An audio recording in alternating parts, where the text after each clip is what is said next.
Fala pessoal, então seguindo aqui com a aula, primeira aula a gente falou um pouquinho sobre as entidades básicas, né, da geometria plana, ponto, reta, semirreta, ângulos.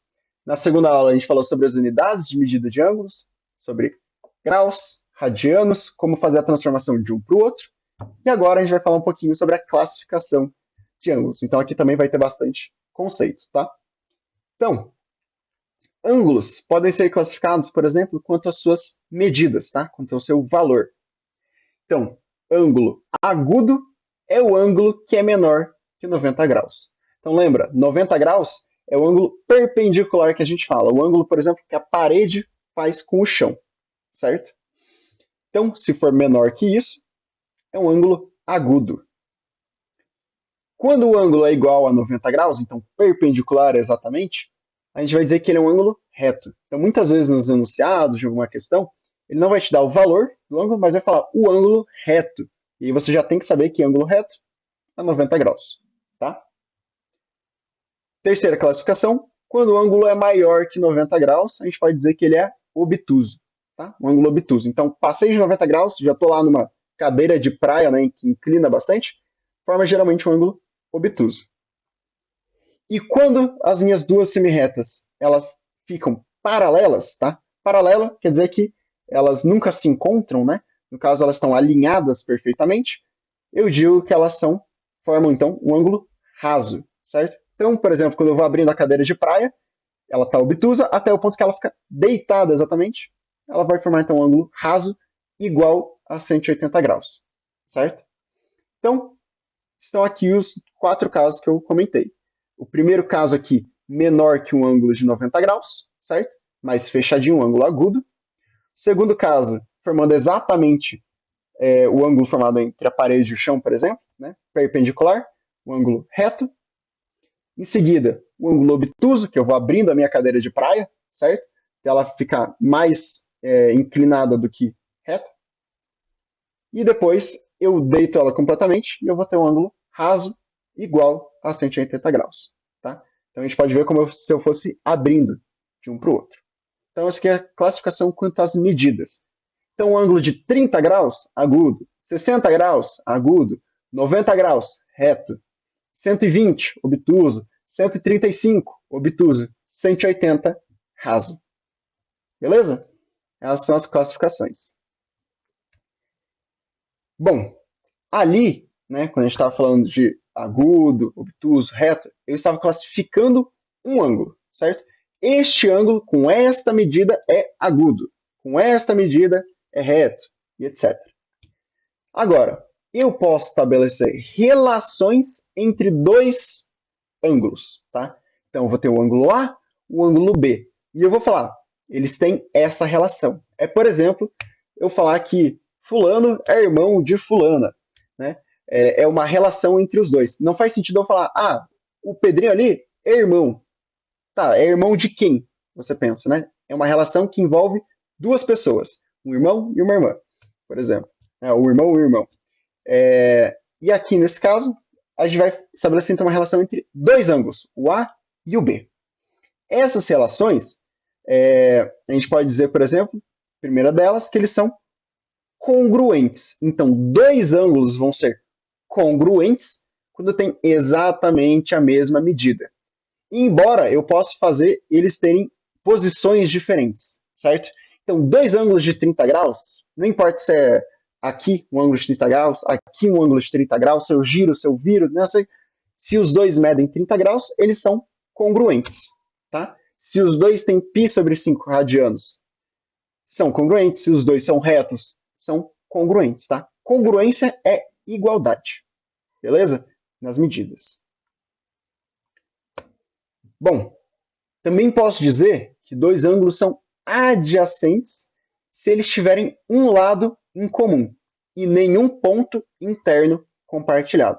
Tá? Próximo slide vai ter um desenho, vai ficar mais claro isso. Então, uma propriedade legal é que ângulos adjacentes podem ser somados para obter o ângulo descrito pelas suas retas não comuns, né? Suas retas únicas. Então, por exemplo, tem aqui três casos de conjuntos de ângulos, de pares de ângulos. Nesse primeiro aqui, o ângulo laranja e o roxo. Aqui o laranja e esse roxinho. Aqui esse laranja e esse roxinho também. Batendo o olho com a definição que eu utilizei. Ângulos adjacentes são ângulos que compartilham um mesmo lado, né? Mesma semirreta, e não tem pontos internos em comum. Então, nesse caso, o primeiro ângulo vai ser um par adjacente de ângulos. Por quê? Porque eu tenho o ângulo roxo e o laranja, os dois compartilham essa semirreta em comum, essas outras duas são particulares de cada um deles, e eles não se sobrepõem, não tem pontos em comum. Né? Nesses outros dois casos, já foge a regra. O primeiro aqui dá errado por quê? Beleza, os dois compartilham esse mesmo lado e tem esses dois aqui que são particulares de cada. Qual é o problema?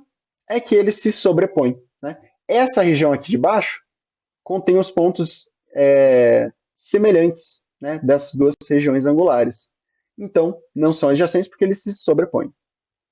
No terceiro caso, o problema é que eles não se sobrepõem, mas eles não têm lados em comum. Então, eles não são adjacentes. Tem um ângulo aqui, que eu não tracei no meio, deles, certo? Então, não são adjacentes. Então, beleza. Tratamos de adjacentes, tratamos de congruentes, falamos sobre as classificações aguda, obtusa, etc. Né? Agora, a gente pode tratar, então, de ângulos opostos pelo vértice. Gente, ângulos opostos pelo vértice são, assim, a chave para vocês fazerem várias questões, vários problemas. Tá? Então, é bem importante ter isso em mente. Então, eles são ângulos cujos lados são prolongamentos um dos outros, certo? E são opostos pelo vértice formado pela união dessas retas, certo? E o que acontece? Os opostos pelo vértice vão ser sempre iguais, tá? Congruentes, vão ter a mesma medida sempre. Então, esse aqui é o caso em que eu tenho a reta R, a reta S, se intersectando no ponto em vermelho, certo? Eu obtenho 4 ângulos adjacentes, A, B, C e D, certo? Ó, formados por duas retas, prolongamentos, uma das outras, certo? S e R. Eu tenho aqui os ângulos D e B opostos pelo vértice, A e C opostos pelo vértice, um de cada lado, sem ter semirretas em comum. Esses ângulos vão ser congruentes. Então, B vai ser igual a D, C vai ser igual a A, certo? Em todos os casos. Então, isso é bem importante mesmo. Tá? Opostos pelo vértice, com mesma medida sempre. Bom, pessoal, então fazendo aqui um exercício para botar em prática nessa ideia, a gente tem aqui o ângulo 3x, tá? O ângulo médio 3x. X eu não conheço quanto vale, mas eu sei que 3 vezes x é o valor do ângulo roxo. E a gente tem o ângulo amarelo de 45 graus. E ele pede para determinar o valor de x. Como é que eu faço isso? Bom, a gente tem duas retas em branco, que se intersectam nesse meio, e a gente tem dois ângulos, 3x e 45, que são o quê? Opostos pelo vértice. Né? Tá um à esquerda e um à direita aqui do ponto de encontro, né? Não tem retas em comum, mas são formados pelas mesmas duas retas, né? Tem lados em comum. Então, se eles são opostos pelo vértice, eles têm que ser iguais em medida. 3x tem que ser igual a 45. Então, é bem rápido essa questão. Tem que ter. Então, passando 3 dividindo, né? X igual a 45 por 3. E como resposta, nosso x vai dar 15 graus. Certo? Então, importante saber essa ideia. Gente, opostos pelo vértice tem mesma medida. O x vale, então, 15 graus. O ângulo roxo, 45, é igual. Tá vendo? 3 vezes 15, 45, igual ao amarelo, como a gente queria. Beleza? Então, vamos adiante. Bom, seguindo aqui na classificação, tudo, a gente também pode relacionar dois ângulos, né? Além de congruentes, adjacentes, opostos pelo vértice, de acordo com o valor da soma deles, tá? Esse é um caso são 3 casos, né? Mas que são bem específicos, mas bem importantes. Então, eu posso ter dois ângulos cuja soma dá 90 graus, que eu vou chamar de complementares, cuja soma dá 180 graus, que eu vou chamar de suplementares, e cuja soma dá 360 graus, que eu vou chamar de replementares, tá bom? Então, ângulos complementares, como nesse caso aqui, ó, quando a soma dá exatamente 90 graus. Então, um vai ser o complemento do outro. Nesse caso, eu peguei o 23 graus. 23 graus é complementar de 67 graus. Por quê? Porque a soma dos dois dá 90 graus, certo?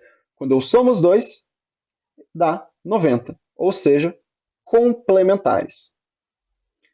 Suplementares é quando a soma dá 180 graus. Então, por exemplo, o suplementar de 23 graus é 157. Como que eu sei disso? Bom, eu sei porque a soma dos dois dá 180 graus, exatamente, certo? Então, ângulos complementares somam 90. Ângulos suplementares somam 180, certo? E uma coisa bem importante, o complementar de um ângulo só existe um. Tá? O suplementar também, o replementar também. O único ângulo cuja soma com 23 dá 90 é o 67. Beleza? Então, o complementar de 23 é o 67. E o terceiro caso que eu comentei, replementares, quando a soma dá 360. Então, quem é o ângulo replementar de 23 graus? 337. Porque, somando, eu encontro 360. Beleza? Então, são conceitos importantes. Complementar 90, suplementar 180, replementar 360. Aqui, dois exercícios só para a gente fazer umas continhas, né? Ver como se calculam essas coisas. Determine o ângulo suplementar dos seguintes ângulos. Letra A, 20 graus. Bom, eu quero achar o suplementar. Suplementar, gente, é aquele cuja soma é 180 graus. Beleza? Então, vamos lá. Eu vou ter o ângulo 20, eu vou ter o ângulo x, que eu quero descobrir, suplementar, a soma tem que dar 180. Acabou. Usei o conceito, agora só fazer a conta. Passa o 20 subtraindo, vou ter que x é 180 menos 20, 180 menos 20 vai me dar 160. Então, quem é o suplementar de 20 graus? É o ângulo 160. Acabou, né? Bem simples até. Só para deixar bem fixo, do 135. Mesma coisa, suplementar tem que dar soma igual a 180. Então, 135 mais o seu suplementar x tem que dar 180. Bom, passa o 135 subtraindo, 180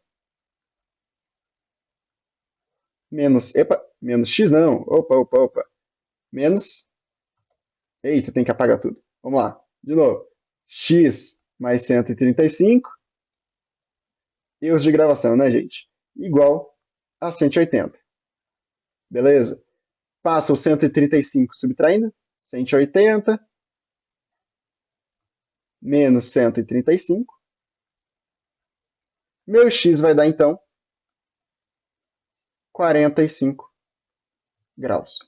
Então, o suplementar de 135 é o 45, o suplementar de 45 é o 135, né? Uma relação de mão dupla.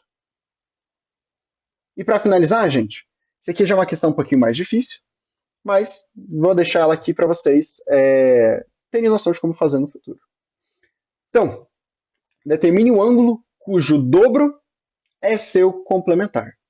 Então, vamos estabelecer alguma coisa. Determine o ângulo. Qual ângulo? Bom, esse ângulo que eu quero descobrir eu vou chamar de x. Ele fala, determine o ângulo cujo dobro... Opa, quem que é o dobro do ângulo x? 2x. Beleza. É seu complementar. O que ele está querendo dizer? Gente, ele está dizendo que x e 2x são complementares. X e o seu dobro, complementares. Então, se é complementar, a soma dos dois tem que dar 90 graus. Acabou. Beleza, quem que é esse cara? X com 2x, 3x, igual a 90. Passa o 3 dividindo, 90 por 3, meu x vai dar, então, 30 graus. Então, esse é o tipo de questão bem comum e que, às vezes, dá um nó na cabeça, porque você lê o enunciado e não entende muito bem. Então, determine o ângulo x, cujo dobro 2x é seu complementar. Se é complementar, x mais 2x, 90. Beleza? Faz as continhas, x igual a 30. Quem que é o dobro de x? 60. 30 mais 60, 90 graus. Exatamente como a gente queria. Tá?